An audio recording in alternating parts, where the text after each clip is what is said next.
नमस्कार। जी बिहार नमस्कार। स्वाभिमान आंदोलन के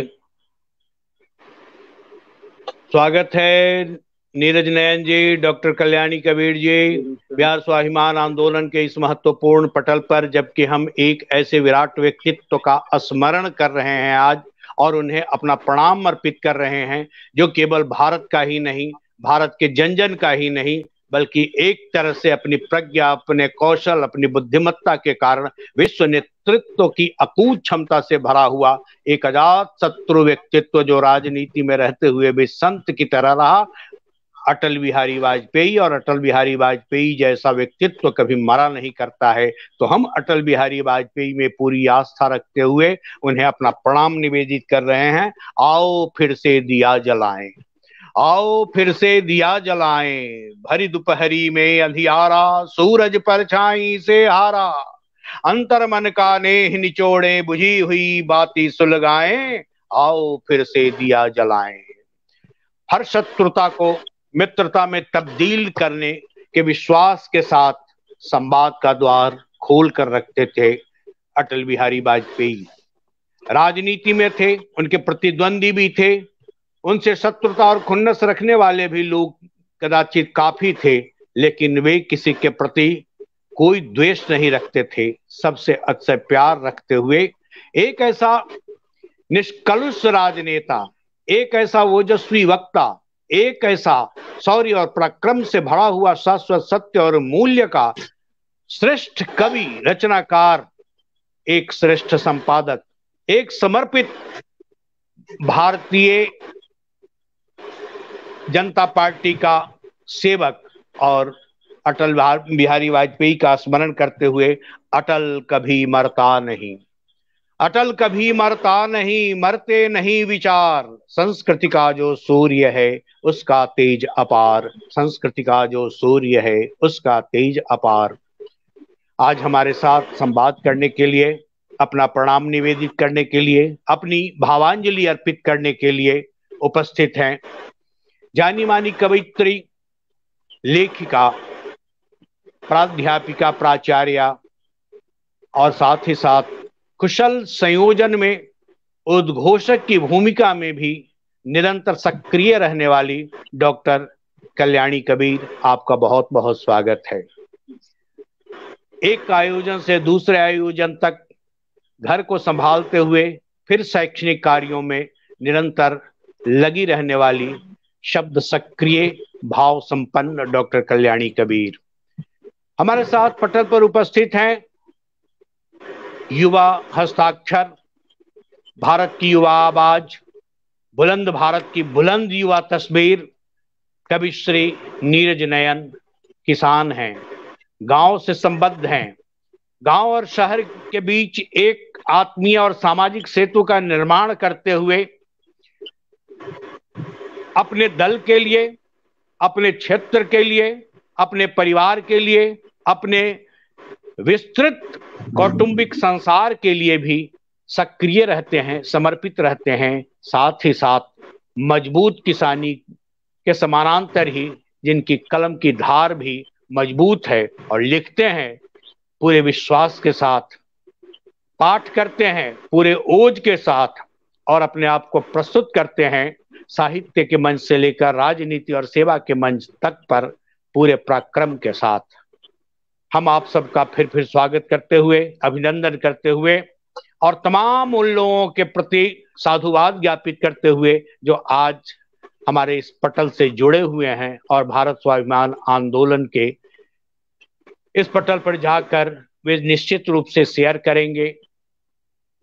तुमने दिया देश को जीवन, देश तुम्हें क्या देगा, अपनी आग तेज रखने को नाम तुम्हारा लेगा। हम किसी महान पूर्वज का, किसी अग्रज का, किसी श्रेष्ठ व्यक्तित्व का स्मरण करते हैं तो उन पर कृपा करने के लिए नहीं, हम अपनी आग को, अपने राग को, अपनी आस्था को, अपनी दृढ़ता को, अपने शिव संकल्प को साधने के लिए उनके व्यक्तित्व का स्मरण करते हुए प्रकारांतर से अपने को हम सुव्यवस्थित करना चाहते हैं, हम अपने आप को बचाना चाहते हैं, और विराट व्यक्तित्व की स्नेह छाया में शब्दार्पण करते हुए हम अपनी धन्यता को उपलब्ध करते हैं। हम अटल बिहारी वाजपेयी का स्मरण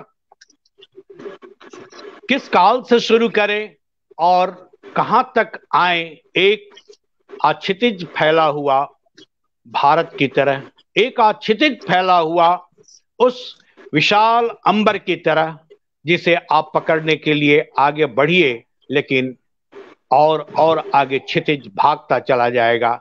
तो ऐसे स्वागत है सिमुलतला आवासीय विद्यालय के समर्पित हिंदी शिक्षक, जाने माने कवि व्यंग्यकार डॉक्टर सुधांशु कुमार। सुधांशु कुमार कलम की नोक पर समय की विसंगतियों को अंकित करते हुए तमाम उन छद्म और फरेबी चेहरों को उघारते रहते हैं जिन चेहरों से हमारा समाज धोखा खाता है, हमारी व्यवस्था धोखा खाता है, और साथ ही साथ समय जिनके प्रपंच से आहत और लहलुहान होता है, ऐसे चेहरों की खोज खबर कलम से लेते रहते हैं डॉक्टर सुधांशु कुमार। हम जानते हैं कि हर क्रांति कलम से शुरू हुई, संपूर्ण हुई, चट्टान जुल्म की कलम चली तो चूर्ण हुई। आखिर अटल बिहारी वाजपेयी में इतनी संवेदनशीलता, इतनी सघनता, इतनी व्यापक दृष्टि और युग को संभालने वाला एक युग पुरुष का व्यक्तित्व कैसे उनका निर्मित हो गया। हम गौर से देखें तो जो संस्कार अपने पिता से उन्होंने प्राप्त किया था, जिस भूमि पर वे रहे और जिस मस्ती और जिस अंदाज में वे शब्दों के बीच टहलते घूमते रहे, उनके पिता जाने माने कवि थे, श्रेष्ठ कवि थे, और उन दिनों उनके पिता की लिखी हुई कविताएं स्कूलों में पढ़े जाते थे, पढ़ाए जाते थे। ऐसे योग्य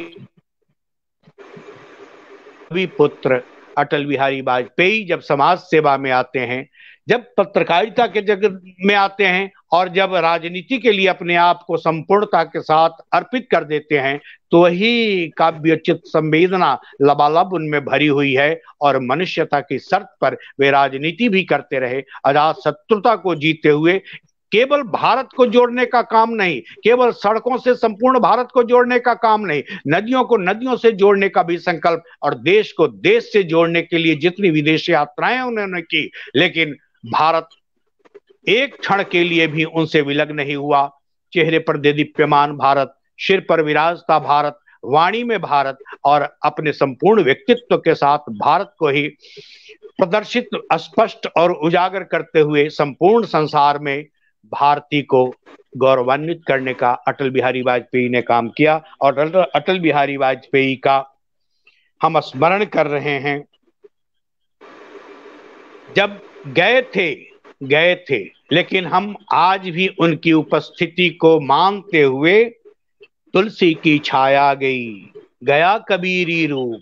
अटल बिहारी वाजपेयी की मस्ती देखिए, तुलसी की छाया गई, गया कबीरी रूप, सूर्य अमीरी का रहा फकीरी धूप। एक ऐसा फकीर जो राज सत्ता में रहकर भी मौज को, मस्ती को जीता रहा। हम अटल बिहारी वाजपेयी के कवि व्यक्तित्व पर बात करें, राजनेता वाले व्यक्तित्व पर बात करें, एक अजात शत्रु व्यक्तित्व पर बात करें, और जब पत्रकारिता में उनका प्रवेश होता है तो श्यामा प्रसाद मुखर्जी के साथ दिन रात जग कर राष्ट्र धर्म और पांचजन्य जैसी पत्रिका का शुभारंभ भी नहीं किया। तब ट्रेडिल मशीन हुआ करता था और रात रात भर पांव से चलाते हुए दोनों छपाई करते थे, और बंडल, पत्रिका का बंडल अपने कंधों पर उठाकर उसका वितरण भी अटल जी करते थे। अटल जी सतत सक्रिय, निरंतर कर्मरत, एक परिश्रमशील व्यक्तित्व थे, जिनका निर्माण विधाता ने ऐसी मिट्टी से किया था जिस मिट्टी में पवित्रता भी है, शुचिता भी है, पारदर्शिता भी है। हम ईश्वर से प्रार्थना करते हैं कि उसी मिट्टी से थोड़ा थोड़ा बुद्धि का, हृदय का निर्माण कर दे आज के राजनेताओं का भी।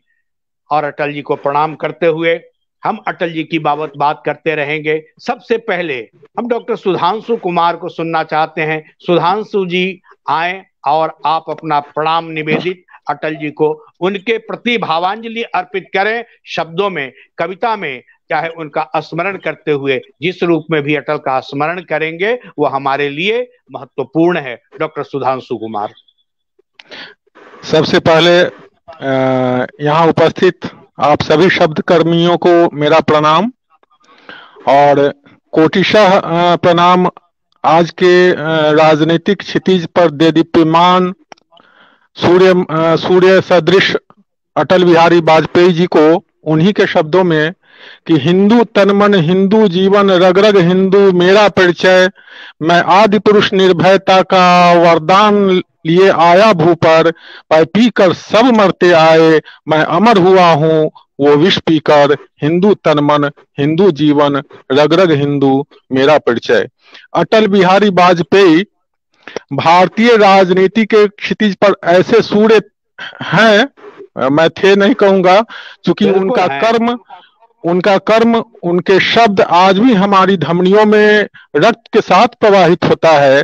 और अटल जी को हम जिस रूप में भी याद करें, सबसे पहले तो मैं चूंकि शब्द कर्मी हूं और एक राष्ट्र भक्त हूं, भारत माँ का सपूत हूं, तो सबसे पहले तो मैं उन्हें एक शब्द कर्मी के रूप में और हिंदी के पुरोधा के रूप में मैं याद करूंगा, क्योंकि सबसे पहले अटल बिहारी वाजपेयी जी ने यूएन में हिंदी में भाषण दिया था, यह इतिहास है। तो उनको अगर राजनेता के रूप में भी अगर याद किया जाए तो अटल बिहारी वाजपेयी ने राजनीति के क्षेत्र में, राजनीति के मानस पटल पर एक ऐसी लकीर खींची जो न भूतो न भविष्य थी। तो सबसे पहले उनके धमनियों में, उनके रग रग में राष्ट्रीयता, हिंदुत्व, भारतीय संस्कृति और भारतीय निष्ठा, ये सब सनातन संस्कृति, ये सब एकदम ऐसा लगता है कि रक्त के साथ उनकी धमनियों में दौड़ा करता था।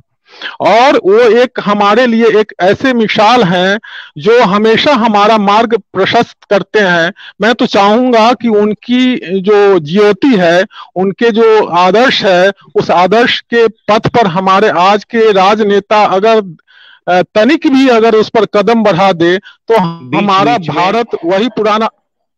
नेटवर्क की समस्या खड़ी होती रहेगी। जी जी जी, क्षमा चाहूंगा जी।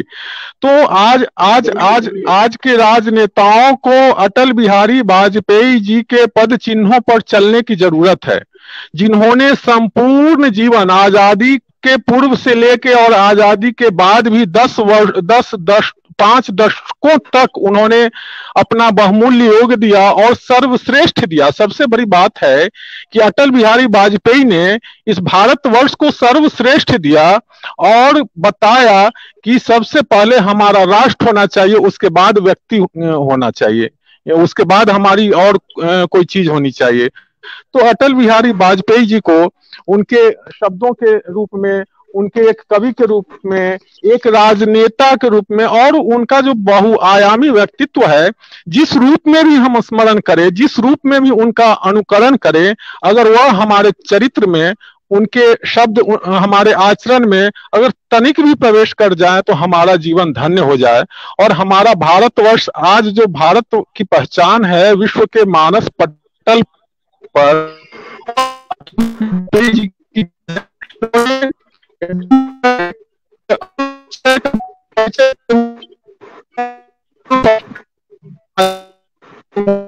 हम बीच बीच में आते रहेंगे। अटल बिहारी वाजपेयी के राजनीतिक जीवन में भी कई बार सत्ता की लड़ाई के अंतर्गत अवरोध आए। आज नेटवर्क भी वही प्रॉब्लम खड़ा कर रहा है, उसी समस्या के साथ है। तो बाधाएं चिंताएं आती ही हैं आए, अंध हृदय है बंधन निर्दय यह लाए, मैं ही क्या सब तो ऐसे ही चले गए, मेरे प्रिय सब बुरे गए सब भले गए, देख चुका जो जो आए सब चले गए।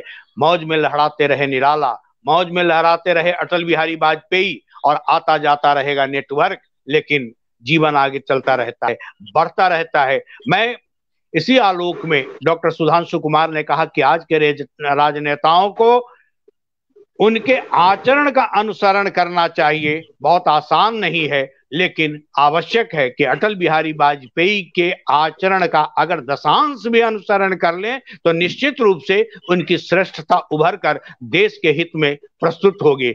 हम अब सीधे सीधे डॉक्टर कल्याणी कबीर की ओर हैं, और डॉक्टर कल्याणी कबीर निरंतर अपनी सक्रियता के साथ और जब कभी भी अपने महान पूर्वज व्यक्तित्वों का स्मरण करना पड़ता है तो जिस आस्था के साथ, जिस सहजता और संवेदनशीलता के साथ उनका स्मरण करती हैं, हम उन्हें बहुत ही साधुवाद देते हुए उनसे निवेदन करते हैं कि आपने अटल जी को जिस रूप में देखा है, जिस रूप में समझा है, जिस रूप में जाना है और जिस रूप में अनुभूत करती हैं, बस अपनी अनुभूतियों की भावांजलि अर्पित करें। डॉक्टर कल्याणी कबीर।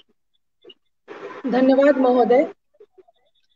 हास्य रुदन में, तूफानों में, अगर असंख्य बलिदानों में, उद्यानों में, वीरानों में, अपमानों में, सम्मानों में, उन्नत मस्तक उभरा सीना, उन्नत मस्तक उभरा सीना, पीड़ाओं में पलना होगा, कदम मिलाकर चलना होगा।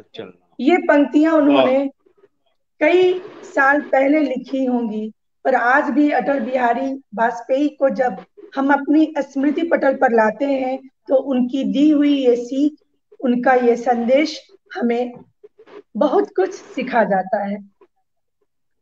मैं उनके तृतीय पुण्यतिथि पर उनको अपनी तरफ से उनके श्री चरणों में प्रणाम निवेदित करती हूँ। एक संतुलित व्यक्तित्व के स्वामी थे। अमूमन आज जो नेताओं की छवि है उससे बिल्कुल ही अलग। एक ऐसा वटवृक्ष व्यक्तित्व था वो कि आज भी हम उनकी छांव के तले देशभक्ति की बात का ककहरा सीखते हैं और राष्ट्र प्रेम की गिनती सीखते हैं। मिलनसार व्यक्तित्व और हर दल के प्रिय, वो एक अद्भुत व्यक्तित्व थे जो कि भारतीय जनता पार्टी के साथ औपचारिक रूप से जुड़े हुए थे। उसके बावजूद जब उन्हें भारत रत्न दिया गया तो सभी दल के नेताओं ने हर्ष व्यक्त किया। तो ये बहुत बड़ी बात है। आज तो हम मित्रों के बीच ही अपनत्व ढूंढते रहते हैं, पर वो एक ऐसे व्यक्ति थे जिन्हें दुश्मन भी या विपक्षी दल के लोग भी सम्मान देते थे और उनको स्वीकार करते थे। उनकी प्रतिभा को, उनकी दृढ़ता को, उनकी साधना को, उनके संघर्षशील व्यक्तित्व को स्वीकार करते थे। और ये अपने आप में एक बहुत बड़ी उपलब्धि किसी भी नेता के लिए, किसी भी व्यक्ति के लिए है। मैंने कहीं पढ़ा था कि राष्ट्रपति कोविंद जी ने लिखा था कि जब कभी मैं गुजरता था संसद के गलियारों से तो वो दूर से ही मुझे देखकर नमस्कार करते थे। और इस बात से उस समय चूंकि कोविंद जी बिल्कुल एक सामान्य सांसद थे राज्यसभा के, तो उन्हें बड़ी झेप महसूस होती थी कि एक इतना बड़ा व्यक्ति हमें उतनी दूर से भी उपेक्षित नहीं करता है बल्कि नमस्कार करता है। तो ये एक बहुत बड़ी बात है कि आप अपने सामने किसी को भी छोटा या निम्न नहीं समझें, सबों को समान रूप से आगे लेकर चलें। भारतीय संस्कृति और सभ्यता के पुजारी तो थे ही, पर इनके शासन काल में ही परीक्षण हुए और देश की रक्षा शक्ति को मजबूत किया गया। इसका मतलब है कि एक संतुलित विचारधारा इनके अंदर थी। सभ्यता संस्कृति की जड़ों को भी समझते थे, पर साथ ही विज्ञान की क्या भूमिका हो सकती है किसी भी राष्ट्र की रक्षा के नजरिए से, इस बात को भी वाजपेयी जी समझते थे। साहित्य के साधक थे और बहुत अच्छी अच्छी कविताएं और रचनाएं इनके खाते में है। इनके हस्ताक्षर से आज भी हमारे बीच हैं। आहुति बाकी यज्ञ अधूरा, अपनों के विघ्नों ने घेरा, अंतिम जय का प्रज बनाने, नौ दधीची हड्डियां गलाएं, आओ फिर से दिया जलाएं। कितनी सकारात्मक बात, कितनी अच्छी सोच कि एक व्यक्ति जो हताशा में भी अगर डूब रहा हो, गह्वर में जा रहा हो, तो वो भी एक बार पलटकर वापस आ जाए। तो उनके शब्दों में वो आकर्षण, वो संदेश और वो गूढ़ता थी, वो गंभीरता थी जो मनुष्य को मनुष्य बने रहने के लिए एक बल देती थी, एक प्रेरणा देती थी। तो ये अपने आप में बहुत बड़ी बात है कि आज भी हम उनको सिर्फ एक नेता के तौर पे नहीं याद करते, बल्कि एक साहित्य साधक, एक सच्चे समाज सेवक और एक संतुलित व्यक्तित्व के स्वामी के तौर पर, मिलनसार विनम्र व्यक्तित्व के तौर पर याद करते हैं।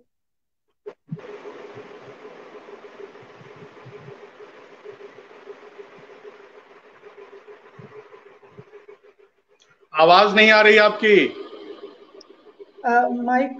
कदम मिलाकर चलना होगा। डॉक्टर कल्याणी कबीर ने अपनी भावांजलि अर्पित करते हुए अटल जी के व्यक्तित्व के वैराग्य को जिस तरह से प्रस्तुत किया, उसके कई कई आयामों को उजागर किया। पोखरण विस्फोट का भी उन्होंने उल्लेख किया, उनकी मिलनसारिता, उनके कवि व्यक्तित्व और साथ ही साथ राजनीतिक चरित्र का भी जिक्र करते हुए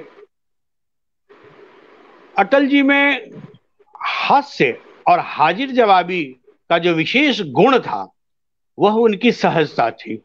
और उसी सहजता में जब पोखरण विस्फोट की योजना बनाई जा रही थी, आप देखें कि 3 धर्मावलंबी, जॉर्ज फर्नांडिस, अटल जी, डॉक्टर सुधांशु कुमार ने मेरा तन हिंदू मेरा मन हिंदू, तो हिंदुत्व की अवधारणा उनकी वही अवधारणा है जो हमारे वैदिक ऋषियों की अवधारणा है, जो स्वामी विवेकानंद की अवधारणा है। कहीं से भी संकीर्णता नहीं, एक वैज्ञानिक दृष्टिकोण और विराट उदारता के साथ संपन्न हमारा हिंदुत्व, और उस हिंदुत्व को अपनी कविता के माध्यम से उजागर करते हुए उन दिनों जब छात्र थे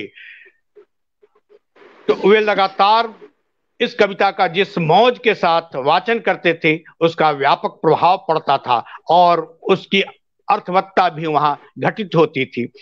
तो पोखरण विस्फोट की जब योजना बनाई जा रही थी, जॉर्ज फर्नांडिस, अब्दुल कलाम और साथ ही साथ माननीय अटल बिहारी वाजपेयी जी, एक दिन राष्ट्र वैज्ञानिक कलाम साहब ने उनसे कहा कि अटल जी, बहुत गुप्त ढंग से हम लोगों ने पोखरण विस्फोट की योजना बनाई है, बात लीक नहीं करनी चाहिए।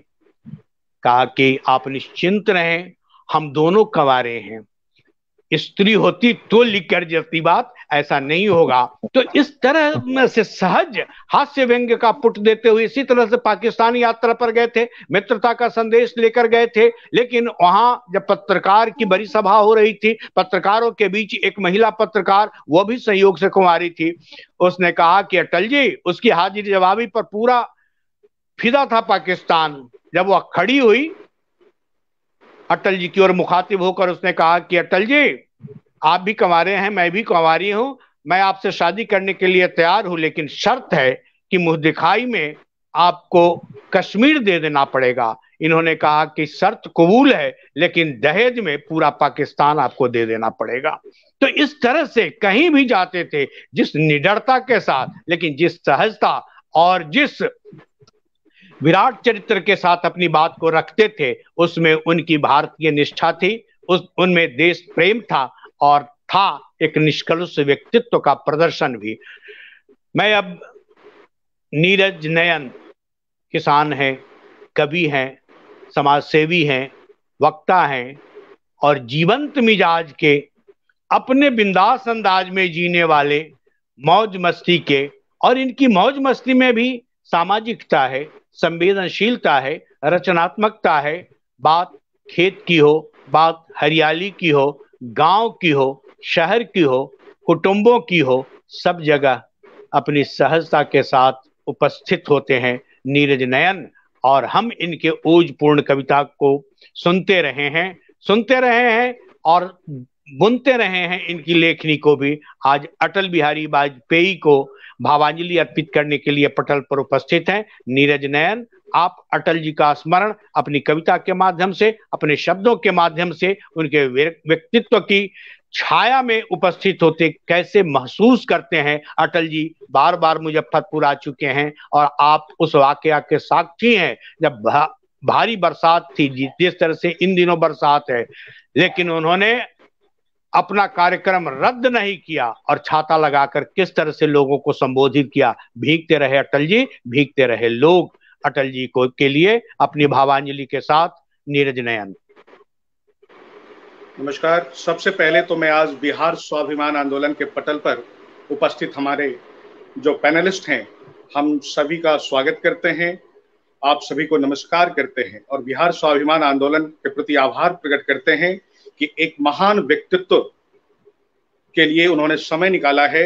और अटल नमन भावांजलि के तहत हम आज अटल बिहारी वाजपेयी जी को श्रद्धांजलि दे रहे हैं, शब्दांजलि दे रहे हैं। अटल बिहारी वाजपेयी का जब हम स्मरण करते हैं तो हमें कुछ पंक्तियां याद आती है। धरा जब विकल होती मुसीबत का समय आता, किसी भी रूप में कोई महामानव चला आता। भारत की भूमि पर अटल बिहारी वाजपेयी जी का पदार्पण एक महामानव सदृश है। इस महामानव को जब हम स्मरण करते हैं तो मुझे जनसंघ याद आता है। किस तरह अटल बिहारी वाजपेयी जनसंघ की यात्रा से अपनी राजनीतिक यात्रा शुरू की थी। श्यामा प्रसाद मुखर्जी और दीनदयाल उपाध्याय के संपर्क में आकर इन्होंने भारत के नवनिर्माण की ताना बाना को बुनना चाहा था और जनसंघ की बागडोर संभालते हुए 1968 से लेकर 1973 तक आप जनसंघ के राष्ट्रीय अध्यक्ष रहे। इतना ही नहीं, 1952 में पहली बार जब आप संसदीय चुनाव लड़े थे तो आप हार गए थे, लेकिन 57 आते आते अटल बिहारी वाजपेयी की शक्ति को समाज ने, देश ने जान लिया था और कहा था कि यह व्यक्ति जब संसद में उपस्थित होगा तो देश के लिए नवनिर्माण करेगा, देश को आगे बढ़ाएगा। और 57 में बलरामपुर से अटल बिहारी वाजपेयी पहली बार जीते थे और भारत के संसद में पहुंचे थे। संसद में पहुंचते ही अटल बिहारी वाजपेयी सिर्फ पक्ष के नहीं, विपक्ष के भी बहुत प्रिय बन गए थे। ऐसे राजनेता के तौर पर उभरे थे जिनमें संभावनाएं दिखी थी पंडित नेहरू को, और उन्होंने कहा था कि आने वाले दिनों में अटल बिहारी वाजपेयी देश का नेतृत्व करेंगे। देश का उन्होंने नेतृत्व भी किया। ये उनकी जो वाणी थी, उनकी जो सोच थी, उनकी जो दिव्य दृष्टि थी, वो सफल हुआ था। और अटल बिहारी वाजपेयी जब मोरारजी देसाई देश के प्रधानमंत्री बने तो उन्होंने विदेश मंत्रालय का दायित्व संभाला था और विदेश मंत्री के रूप में अपनी पहचान उन्होंने रखी थी। 1996 से लेकर 1998 दो बार पुनः प्रधानमंत्री के रूप में जब वह शपथ ली, सरकारें गिरी 13 दिन 13 महीने और 4.5 साल तक जो उनका निर्वाध सरकार चली थी, उसमें उन्होंने भारत के लिए बहुत कुछ किया। आज जो वो लकीरें खींच कर गए हैं अटल बिहारी वाजपेयी, उन्हीं लकीरों पर आज भारत चलता हुआ दिखाई दे रहा है। उनके सिद्धांतों की जमी पर आज जनमत का बरसात हम देख रहे हैं और नरेंद्र मोदी उस पर शासन कर रहे हैं। अटल बिहारी वाजपेयी की जितनी प्रशंसा की जाए वो कम है। एक किसान होने के नाते जो मैं महसूस करता हूं कि अटल बिहारी वाजपेयी ने आजाद भारत में किसानों को दिया, वह सबसे अधिक दिया। इस किसान के लिए न कोई बीमा की व्यवस्था थी, न किसान क्रेडिट कार्ड की व्यवस्था थी। अटल बिहारी वाजपेयी ने स्वतंत्र भारत के इतिहास में किसानों को फसल बीमा का लाभ दिया। अटल बिहारी वाजपेयी ने किसानों को किसान क्रेडिट कार्ड दिया। आज उसके तहत किसान सुदृढ़ हुए हैं, मजबूत हुए हैं। हमें फसल नुकसान होने पर भी उसका मुआवजा मिलता है। यह अटल बिहारी वाजपेयी की देन है। पोखरण परीक्षण की बात हो रही थी। पोखरण परीक्षण हुआ था, उस समय विदेश लोगों ने हम पर आंख दिखाए थे, लेकिन अटल बिहारी वाजपेयी ने शक्तिपूर्वक उस परीक्षण को किया था और विश्व को यह समझा दिया था कि भारत को कोई कमजोर न समझे। तो एक शक्ति प्रबल प्रधानमंत्री के रूप में भी अटल बिहारी वाजपेयी को हम स्मरण कर सकते हैं। एक शब्द शिल्पी के रूप में भी उनका हम स्मरण कर सकते हैं। जैसे आपने डॉक्टर संजय पंकज जी ने कहा कि पांचजन्य के संपादन से लेकर कई तरह के पत्र पत्रिकाओं का संपादन अटल बिहारी वाजपेयी जी ने किया है। एक पत्रकार के रूप में उनका हम स्मरण करते हैं। ऐसे महान व्यक्तित्व, बहुआयामी व्यक्तित्व भारत की धरा पर पुनः आए, ऐसी हम कामना करते हैं। हम तो चाहते हैं कि अटल बार बार भारत में आए। हे नाथ तुझसे कहना चाहता हूँ, दयावान तुझसे दया चाहता हूँ, मैं भारत में फिर से अटल चाहता हूँ, मैं भारत में फिर से अटल चाहता हूँ। खिलाया था जिन्होंने अमलो कमल को, सदा मुस्कुराता कमल चाहता हूँ, मैं भारत में फिर से अटल चाहता हूँ, मैं भारत में फिर से अटल चाहता हूँ। बने देश अपना पुनः विश्व गुरु, बने देश अपना पुनः विश्व गुरु, मैं चारों दिशा की पहल चाहता हूं, मैं भारत में फिर से अटल चाहता हूं, मैं भारत में फिर से अटल चाहता हूं। होता रहे पोखरण सा परीक्षण, होता रहे पोखरण सा परीक्षण, मैं भारत को सदा सबल चाहता हूं, मैं भारत को सदा सबल चाहता हूं।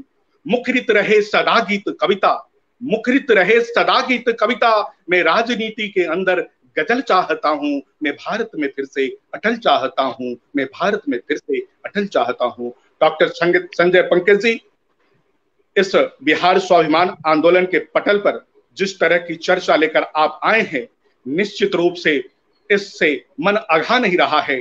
अटल बिहारी वाजपेयी को रोज स्मरण करने का दिन होता है, रोज उनसे प्रेरणा मिलती है। इस महान व्यक्तित्व की जितनी चर्चा हो उतनी ही प्रेरणा मिलती है। मैं सुधांशु जी को सुनना चाहता हूं, सिमुलतला से हमारे साथ जुड़े हैं। नेटवर्क की वहां थोड़ी दिक्कत है, लेकिन मैं इस व्यंग्यकार को सुनना चाहता हूं अटल जी के बारे में। सुधांशु जी से और कुछ सुनना चाहता हूं। मैं भारत में फिर से एक बार पुनः हूं। अटल बिहारी वाजपेयी की राजनीतिक यात्रा को प्रस्तुत कर रहे थे नीरज नयन, और अपनी कविता के माध्यम से फिर से चाहना कर रहे थे कि भारत में फिर से अटल की आवश्यकता है।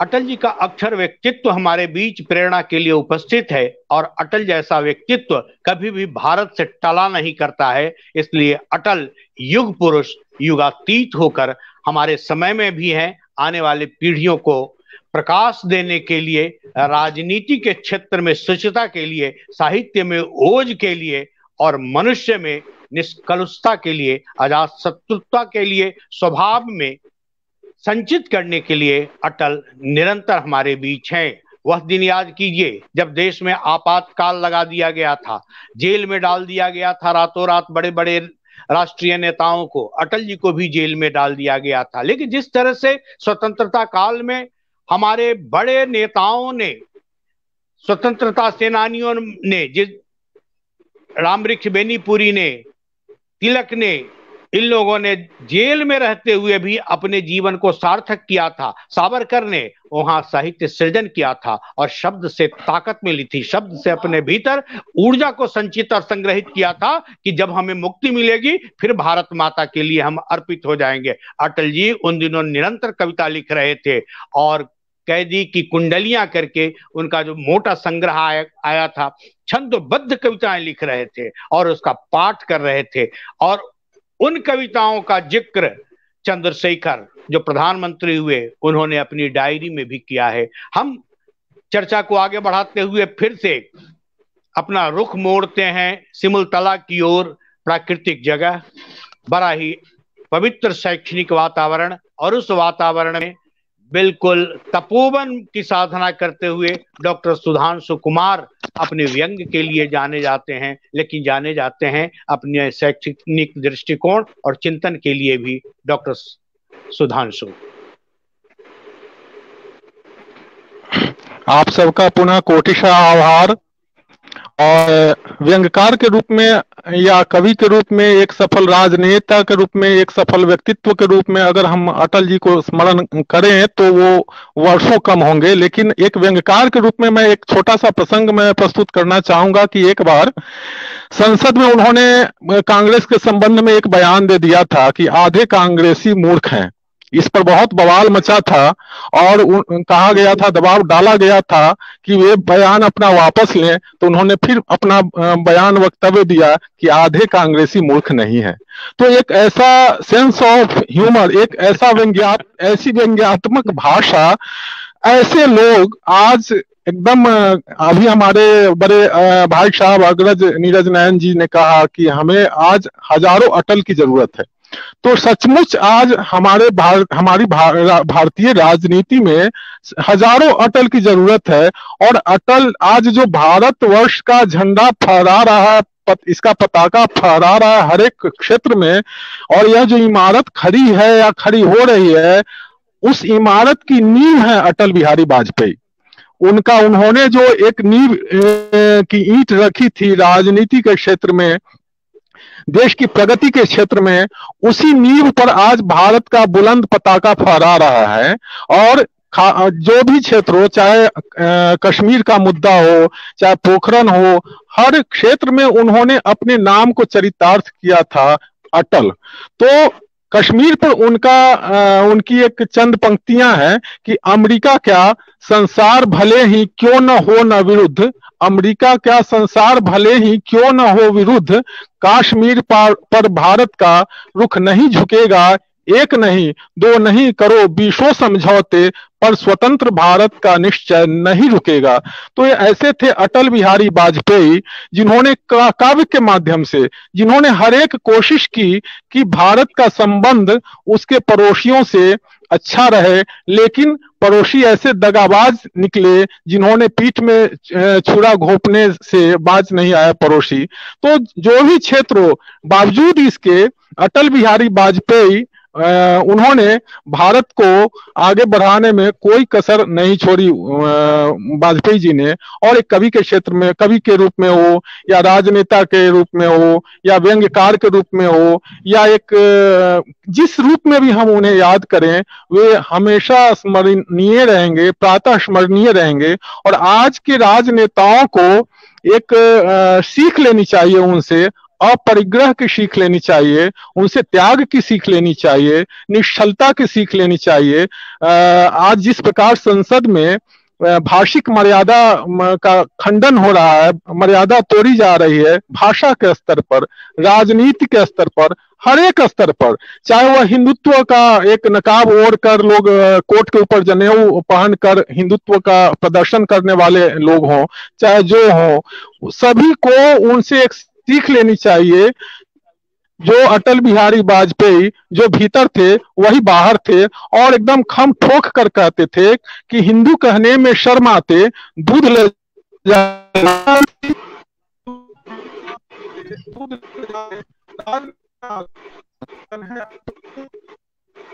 तनावपूर्ण और भारी माहौल को भी अटल बिहारी वाजपेयी अपनी उक्तियों से बहुत हल्का कर देते थे, और हास्य व्यंग्य का सहारा लेते हुए जिस तरह से भारी मन के लोगों को भी सहज कर देते थे और हंसने के लिए विवश कर देते थे, और द्व्यर्थक भाषा का प्रयोग करते हुए, द्व्यर्थक शब्दों का प्रयोग करते हुए, द्व्यर्थक भावों को उजागर करते हुए वे अपने आप को बेलाग बचा लेते थे। और जिस अजात शत्रुता के साथ ही साथ राजनीति में रहते हुए भी सत्ता का कोई लोभ उन्हें नहीं था, 13 का अंक उनके साथ विशेष रूप से जुड़ा हुआ था। ये एक संयोग है।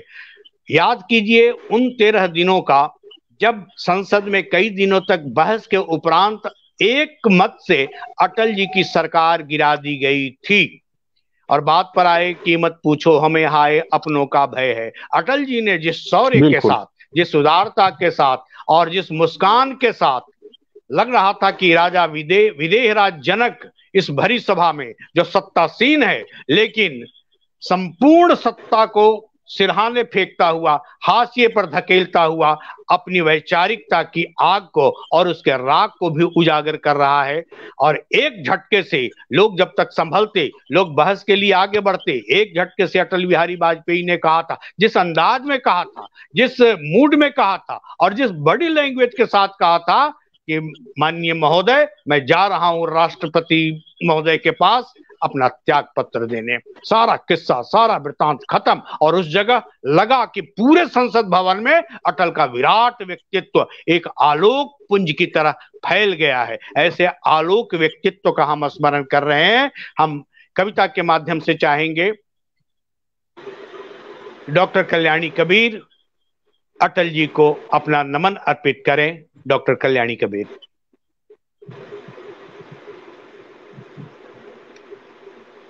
जी धन्यवाद। अच्छा लग रहा है आप सबों को सुनना।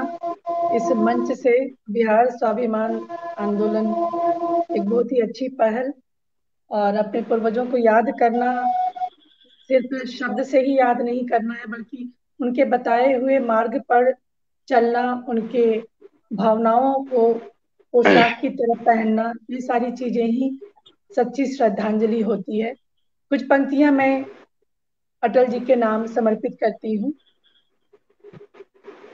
जो हो गए शहीद उनको भी नमन कर लो, जो हो गए शहीद उनको भी नमन कर लो, उन्हीं के दम से माटी की जय मनन कर लो, जो हो गए शहीद उनको भी नमन कर लो।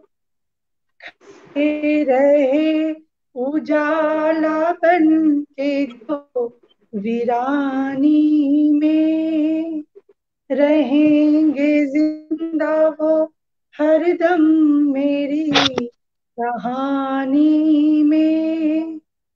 दिखा जो पथ उन्हीं पे अब गमन कर लो। जो हो गए शहीद उनको भी नमन कर लो। उन्हीं के दम से है माटी की जय, मनन कर लो। जो हो गए शहीद उनको भी नमन कर लो। ये चंद पंक्तियां थी। धन्यवाद। हो गए शहीद उनको भी नमन कर लो। आप डॉक्टर बहुत बढ़िया। कल्याणी कबीर अपने भावों के साथ, बहुत खूब। और यह स्वतंत्रता का अमृत महोत्सव वर्ष है, और इस अमृत महोत्सव वर्ष में हम एक ऐसे अमृतमय व्यक्तित्व का स्मरण कर रहे हैं जिनके अमृत तत्व का लाभ, जिनके अमृत तत्व में सहभागिता, और जिनके अमृत तत्व के प्रवाह में आज भी केवल भारतीय राजनीति की स्वच्छता ही नहीं, भारतीय व्यक्तित्व की अजात शत्रुता भी और विश्व बंधुत्व का भी भाव लहरा रहा है। ऐसे अटल जी का स्मरण करते हुए डॉक्टर कल्याणी कबीर ने शहीदों का भी स्मरण किया। कल आज उनकी जय बोल हम अपने राष्ट्र कवि दिनकर का स्मरण करें तो हमें याद करना है अटल जी के बहाने उन तमाम व्यक्तित्वों का, उन तमाम शहीदों का जिन्होंने लड़ते हुए स्वतंत्रता संघर्ष को हमें आज आजाद भारत सौंपने का काम किया। कुछ नहीं दिखता था अंधेरे में मगर आंखें तो थी, एक ऐसी रोशनी आई कि लोग अंधे हो गए। हम भटकते चले जा रहे हैं, हम दल के दलदल में फंस गए हैं, हम जातीयता में उलझते चले जा रहे हैं। हम अटल बिहारी वाजपेयी के व्यक्तित्व कृतित्व के पास चलें, हम उनकी रचनाओं के बीच से गुजरे, संसद के उनके भाषणों को सुने, चुनाव अभियान के दरमियान दिए गए उनके संबोधनों को अगर सुने तो मालूम हो जाएगा कि अटल बिहारी वाजपेयी एक भी शब्द अपसांस्कृतिक कभी भी उन्होंने प्रयोग नहीं किया, और किसी के दिल को दुख पहुंचाने वाला भी शब्द उन्होंने कभी अपने मुंह से निकलने नहीं दिया। इनका शब्द सजग एक व्यक्तित्व, भाव संपन्न एक ऐसा व्यक्तित्व, और साथ ही साथ जिनकी आत्मा बोलती थी, जिनका हृदय बोलता था, जिनका सधा हुआ अंतर्मन ध्वनित होता था। और सधा हुआ व्यक्तित्व जब वाणी के माध्यम से प्रकट होता है तो उस व्यक्तित्व की छाया में, उसके आलोक में हम सरस्वती के दर्शन करते हैं। जिसकी वाणी शारदा, जिसकी वाणी शारदा, शिव जिसका संकल्प, एक अटल का क्या हुआ कोई और विकल्प, अटल दूसरा नहीं हो सकता है। एक अकेला अटल इस देश में आया था और उसने पूरे अटल भाव के साथ अपने वैराग्य को संसद से लेकर लोगों के जन मन तक के हृदय पर, लोक के जनमन के हृदय पर उन्होंने अंकित कर दिया। ऐसे अटल का हम स्मरण कर रहे हैं। और अटल जी 13 दिन, और संयोग से आज जब मैं लिख रहा था तो 13 दोहे अटल जी के लिए अनायास ही बन गए। इसमें निश्चित रूप से अटल जी का व्यक्तित्व स्वयं ही छलक छलक कर मेरे शब्दों के माध्यम से प्रस्तुत होता चला गया है। अटल कभी मरता नहीं, मरते नहीं विचार, संस्कृति का जो सूर्य है उसका तेज अपार, अटल रहा जो टालता टहल गया उस पार, अटल रहा जो टालता टहल गया उस पार, विजित अटल ने कर लिया अटल सत्य स्वीकार, अटल रहा जो पंथ पर, अटल रहा जो पंथ पर कभी न उसका अंत, चढ़ा स्वर्ग के भाल पर।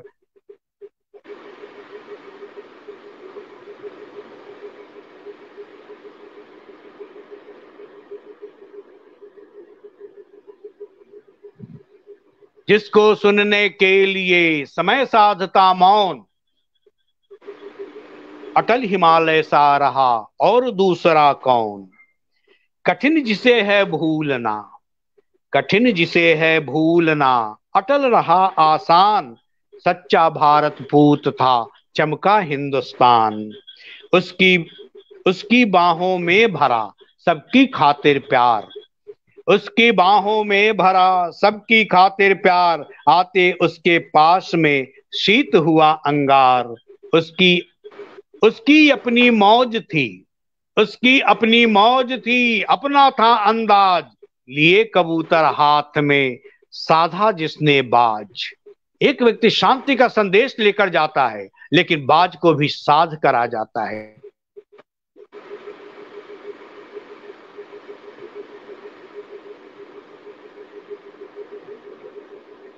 नहीं, उसकी अपनी उसकी अपनी मौज थी, अपना था अंदाज, लिए कबूतर हाथ में साधा जिसने बाज।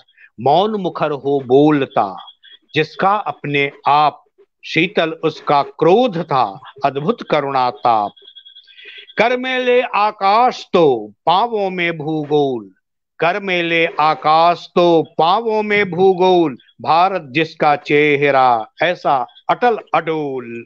मधुरी में रस की चाशनी वह तो मस्त मलंग, मधुरी में रस की चाशनी वह तो मस्त मलंग, जिसको सुनकर देख कर होते थे सब दंग। तुलसी की छाया गई गया कबीरी रूप, सूर्य अमीरी का रहा रहा फकीरी धूप।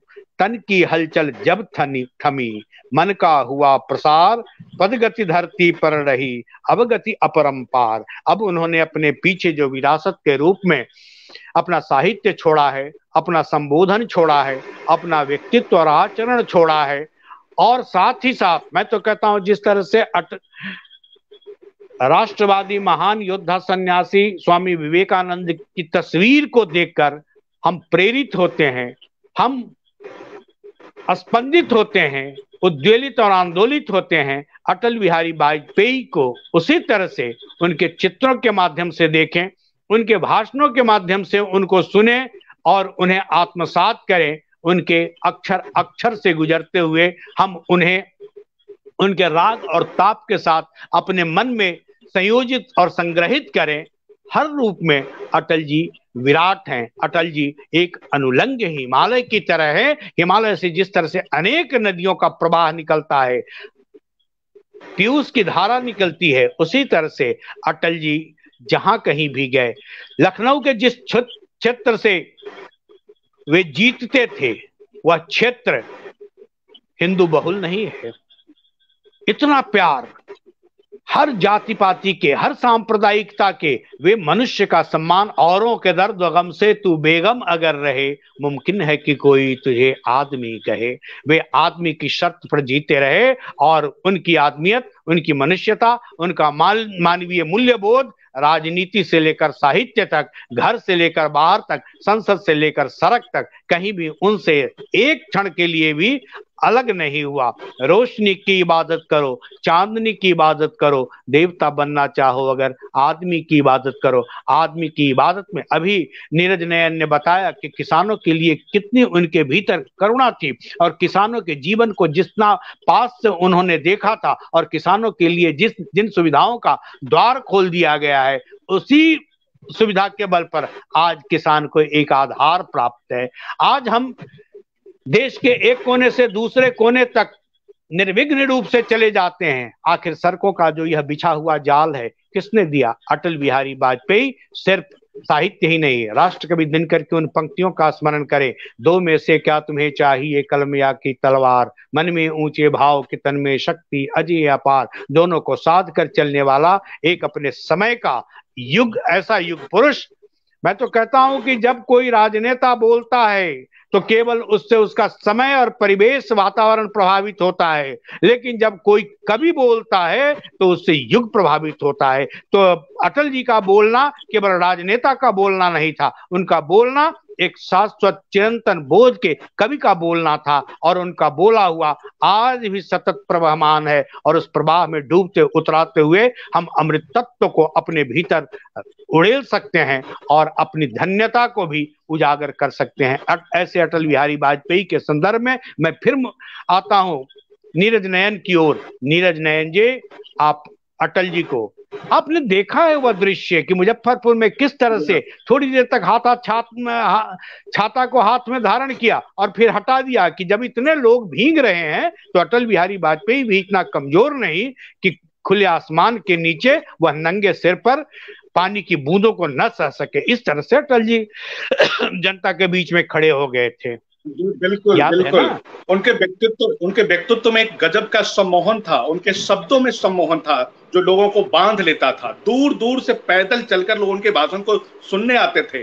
वो दीवानगी जो साइकिल पर चढ़कर लोग गांव से सुनने आए थे चक्कर मैदान में मुजफ्फरपुर में, और अटल बिहारी वाजपेयी को सुनना एक युग को सुनना था। अटल बिहारी वाजपेयी को जिसने सुना है वो कभी उनको भूल नहीं सकता। हम आज आपातकाल में जब जॉर्ज फर्नांडिस मुजफ्फरपुर से जेल में रहकर चुनाव लड़ रहे थे तो उस चुनाव अभियान के लिए अटल बिहारी वाजपेयी भी आए थे, और अटल बिहारी वाजपेयी को सुनने के लिए हिंदी के एक बड़े महाकवि आचार्य जानकी वल्लभ शास्त्री लगातार यहाँ कंपनी बाग के मैदान में खड़े रहे और अटल बिहारी वाजपेयी से इतना प्रभावित हुए, कालक्रम में अटल जी से उनकी घनिष्ठता भी हो गई। और जब जांघ की हड्डी टूटी थी आचार्य जी की, तो उनके ऑपरेशन के वक्त 2 घंटे तक एम्स में लगातार बैठे रहे अटल जी, और जब तक होश में आकर बातचीत नहीं शुरू की शास्त्री जी ने, अटल जी उस जगह से उठे नहीं। और अटल जी ठाठ से किसी कुर्सी पर नहीं बैठे थे, एक सामान्य से स्टूल पर बैठे हुए थे।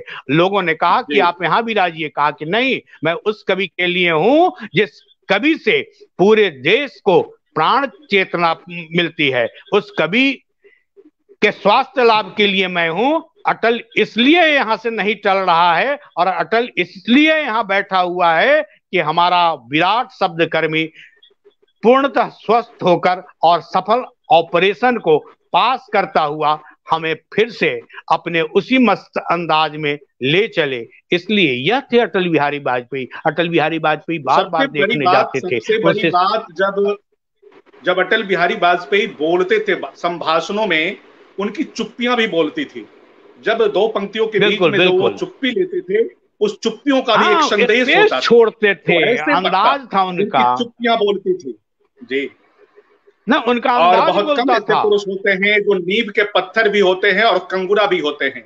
अटल बिहारी वाजपेयी जनसंघ के समझे तो वो नींव के पत्थर और भाजपा के कंगुरा सदृश भारत के प्रधानमंत्री बने। तो ऐसे महान व्यक्तित्व थे अटल बिहारी वाजपेयी जो एक नींव के पत्थर से लेकर कंगुरा तक साबित हुए हैं, और यह व्यक्तित्व पाना किसी के लिए बड़ा ही असंभव होता है। ऐसे महान व्यक्तित्व के बारे में हम अपने बच्चों को पढ़ाएं।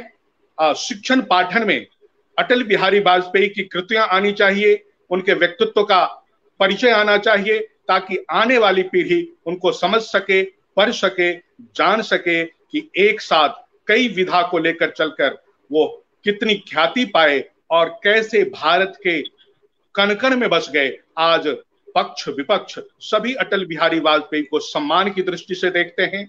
जब अटल बिहारी मरे थे तो उनकी अंतिम यात्रा में मैं शामिल था, लोग रो रहे थे। जो काफिला जो राष्ट्रीय कार्यालय भारतीय जनता पार्टी से चली, तो वो अंतिम मुकाम तक, वहां तक लोग लगातार चल रहे थे। ऐसी जनभावना को लेकर अटल बिहारी वाजपेयी हम लोग से दूर चले गए, लेकिन वो दूर नहीं गए हैं, वह व्यक्तित्व हमारे पास है। उनको हम जितना पढ़ते हैं उनसे हम पाते हैं, उनको हम जितना मनन करते हैं। चुप्पी भी बोलती थी, उनकी मुदी आंखें भी ध्वनित होती रहती थी, और अटल जी मौन में भी लगातार मुखर रहते थे, और उनकी मुखरता में शब्द की वह ताकत थी, मौन की वह परमावस्था थी, जो एक दिल ने दिल से बात की तो उनका अंतर्मन किसी का स्पर्श करता था। कल्याणी जी ने भी उनको सुना है, जमशेदपुर और जमशेदपुर से बाहर भी देखा होगा, पढ़ा भी है। बहुत अच्छी कविता और बहुत अच्छे शब्दों के साथ उनका स्मरण कर रही थी। अटल बिहारी वाजपेयी का एक वाक्य है कि उनकी मुंह बोली भांजी, अटल बिहारी वाजपेयी प्रधानमंत्री थे, किसी कार्यक्रम में गए थे, संयोग से उनकी भांजी वहां आई थी। अटल जी ने पूछा कि तुम कैसे आई? उसने कहा कि मैं बस से आई हूं। लौटते वक्त उसने समझा कि अटल जी को लौटना है तो इन्हीं की गाड़ी पर मैं बैठ जाऊं, तो उन्हीं की गाड़ी के पास उनकी भांजी वह खड़ी थी। अटल जी गए, कहा कि तुम यहाँ जैसे आई थी वैसे ही जाओ, यह प्रधानमंत्री की गाड़ी है, अटल बिहारी वाजपेयी की गाड़ी नहीं है, और यह सरकारी व्यवस्था की गाड़ी है जिसमें किसी को मैं बैठा कर ले नहीं जा सकता। ऐसे थे अटल जी। अटल जी में राष्ट्रीयता, अटल जी में समृद्ध परंपरा, और अटल जी में एक दूसरे को सम्मान देने की जो प्रबल भावना थी, और उस सम्मान भावना में केवल बुजुर्ग ही नहीं थे, केवल उनके अग्रज ही नहीं थे, उनके समकालीन भी थे और उनके अनुज भी थे। हम स्मरण करें कि आज जो हमारे वर्तमान प्रधानमंत्री हैं, जब उन दिनों गुजरात जिस उपद्रव के दौर से गुजर रहा था, अटल जी ने जिस तरह की टिप्पणी की थी, अटल जी थोड़े शब्दों में ही दूर की बातें कह जाते थे और सूत्र में बोलते थे, जैसे कोई वैदिक ऋषि बोलता है, जैसे कोई साधक बोलता है, जैसे कोई तपा तपा हुआ व्यक्तित्व अपने आप को बहुत कम शब्दों में स्पष्ट करता है। वे बहुत कम बोलते थे, वे मौन भी धारण करते थे और वे लगातार बोलते रहते थे, लेकिन बोलते थे रसपूर्ण, बोलते थे संवेदनशीलता के साथ, बोलते थे आग और राग सहेज कर, जितनी आत्मीयता के साथ। उसी आत्मीयता से अभिभूत है हमारा भारत, उसी आत्मीयता के वशीभूत है पक्ष विपक्ष के समस्त लोग, उसी आत्मीयता में रस विभोर है भारत का कण कण, और भारत को का चमकता हुआ एक दीप्यमान व्यक्तित्व, जिसने पहली बार हिंदी के स्वाद का चस्का लगाया था संपूर्ण संसार को, और जिस तरह से विश्व भाषा के रूप में हिंदी को प्रतिस्थापित करने का अभियान शुरू किया था अटल बिहारी वाजपेयी। अटल बिहारी वाजपेयी शुद्ध भारतीय, अटल बिहारी वाजपेयी एक मनीषी, एक सिद्ध साधक व्यक्तित्व की तरह हमारे सामने में है, संत की तरह है, फकीर की तरह हैं, विराट कवि के रूप में हैं। उनकी 51 कविताएं हम देखें, या न दैन्यम न पलायनम, वे उनके व्यक्तित्व में कोई पलायन नहीं है, दीनता नहीं है, दर्द से उन्होंने दर्द सहा और शौर्य के साथ ही उन्होंने करुणा को प्रवाहित किया। ऐसे अटल बिहारी वाजपेयी का स्मरण हम बिहार स्वाभिमान आंदोलन के इस महत्वपूर्ण पटल पर कर रहे हैं। बिहार स्वाभिमान आंदोलन अपनी राष्ट्रीय चेतना के कारण जाना जाता है। बिहार स्वाभिमान आंदोलन समसामयिक मुद्दों को उठाते हुए एक व्यापक संवाद बनाने में विश्वास करता है, और आज राजनीति की स्वच्छता का एक अप्रतिम प्रतिमान, एक प्रांजल कवि व्यक्तित्व, एक सधा हुआ विराट ओजस्वी वक्ता, और सबसे बड़ा, इस सबसे इतर एक संपूर्ण अर्थ में, सच्चे अर्थ में एक बड़े मनुष्य का हम स्मरण कर रहे हैं, जिस मनुष्य को देखना, सुनना, जानना, समझना समय की ही जरूरत नहीं है, केवल पीढ़ियां उससे प्रभावित हो। इसलिए बहुत अच्छा नीरज जी ने कहा कि उन्हें सिलेबस में पढ़ाए जाने की जरूरत है। सुधांशु कुमार ने कहा कि उनके पद चिन्हों के अनुसरण करने की जरूरत है। डॉक्टर कल्याणी कवि के साथ और इस तन्मयता के साथ वे बोलते थे, उनके बोलने का जो प्रभाव पड़ता था वह विमुग्धकारी प्रभाव था। ऐसे अटल बिहारी वाजपेयी का हम स्मरण करते हुए हम चाहेंगे कि हमारा समय भी इस समय ठीक सही ठिकाने पर है। जाने कैसे पंख लगाकर पल पल उड़ता जाता है, वक्त तो है आवारा पंछी कहाँ पकड़ में आता है। अगर पकड़ने का अंदाज, पकड़ने का हुनर, पकड़ने का कौशल विधाता हमें आपको दिए होता तो अटल जी को कभी यह देश जाने नहीं देता। अटल जी को संभाल कर रखता। एक धरोहर थे, एक छाती थे, एक विरासत थे, एक परंपरा थे, और भारत के जीवंत विराट स्वरूप थे।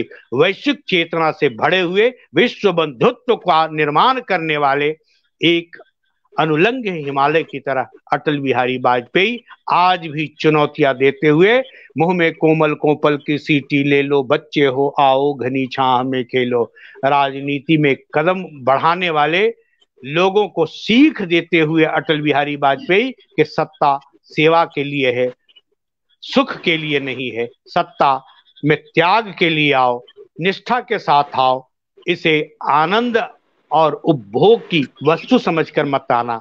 सत्ता जब राजा जनक को हासिल होता है तो विदेहराज की तरह तत्वज्ञानी होकर अपने आप को प्रस्तुत करता है। अटल जी ने भी उसी तरह से प्रस्तुत किया।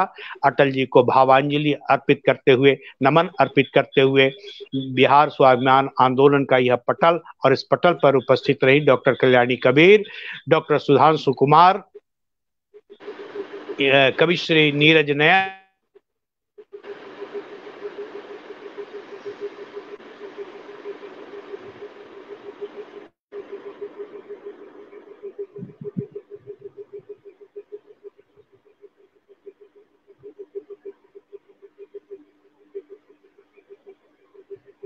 और नेटवर्क के कारण संजय पंकज जी हमसे बिछुड़ गए हैं और करीब करीब हम लोगों की चर्चा आज की हो चुकी है।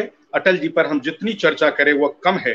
मैं समझता हूं आने वाले समय में बिहार स्वाभिमान आंदोलन फिर से एक ऐसी चर्चा लेकर आएगा। हम विस्तार से फिर इसकी चर्चा करेंगे और हमारे साथ फिर से डॉक्टर संजय पंकज जी जुड़ गए हैं। मैं चाहूंगा कि इस कार्यक्रम को अंतिम गति तक ले चलें।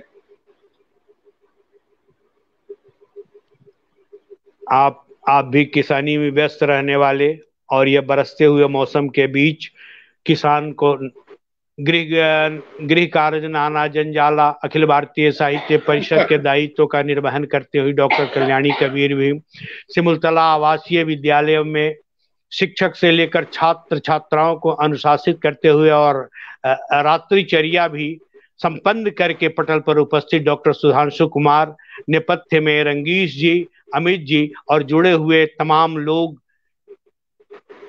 एक खुशबू चंदनी बहने लगी भीतर। अटल जी की पवित्रता, अटल जी का स्मरण मात्र करने से लगता है कि हम संदल संदल हो रहे हैं भीतर से। एक खुशबू चंदनी बहने लगी भीतर, देह को पर लग गए ऊंचा उड़ा जी भर, यह सफर ही सत्य शिव सुंदर हुआ, कौन जाने कौन सा पल फिर धाम हो जाए, हम समझ ले एक दूजे को जिए, कौन जाने कौन सा पल फिर नाम हो जाए। अटल जी का स्मरण करते हुए आप तमाम लोगों के संवादरत होते हुए हम एक दूसरे से जुड़कर अपने आप को धन्य और सार्थक करते हुए निश्चित रूप से हम नाम और धाम बनने से इतर सही अर्थ में, संपूर्ण अर्थ में राष्ट्रीय और भारतीय बना रहना चाहते हैं। हम अंततः जिस तरह से महाभारत की शुरुआत होती है मनुर्भव से, हम मनुष्य बना रहना चाहते हैं और मनुष्य बनाने की सीख देते रहे अपने हर आयाम में। अटल जी को प्रणाम। आप सबको बहुत बहुत धन्यवाद। धन्यवाद।